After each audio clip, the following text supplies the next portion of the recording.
Ito, gawa lang ako ng DIY, yung pantanggal ng drill chuck, parang pinakalyabi niya. Ayan yung may gatla na yan. Diyan natin iipit kapag nakagawa na ako ng DIY na lyabe. Ito, nabili ko sa junk shop, 35 pesos isa. Bali, yung isa lang gagamitin natin yung may pintura.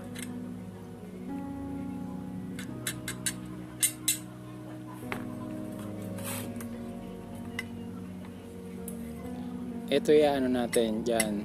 Pero hindi natin gagamitin itong bakal na to. Ito yung gagamitin natin. Ayan.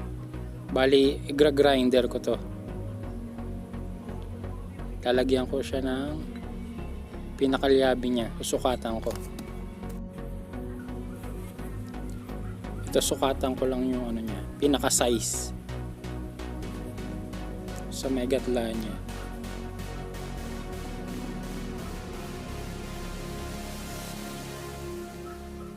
Bali 13.5 mm. Ayun yung sukat niya. Bali gagrinderin ko, pero mataas siya konti sa 13.5 mm.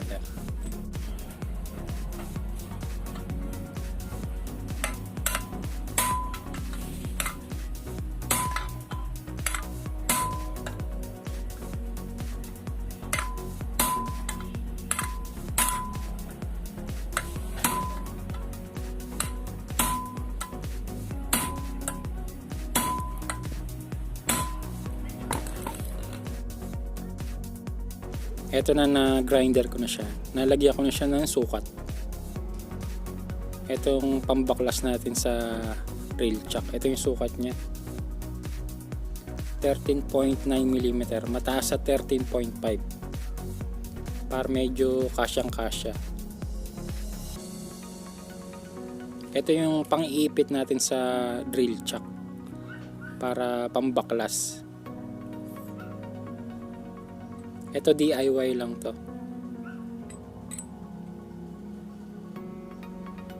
At least may magagamit na pang baklas, hindi na iipit sa gato.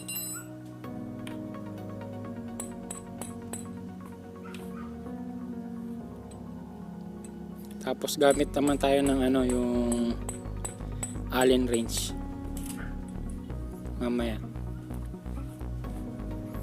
para baklasin to. Ito.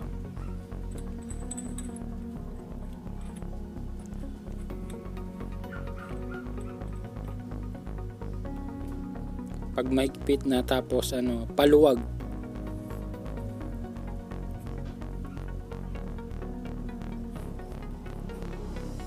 Basta walang tornilyo sa loob.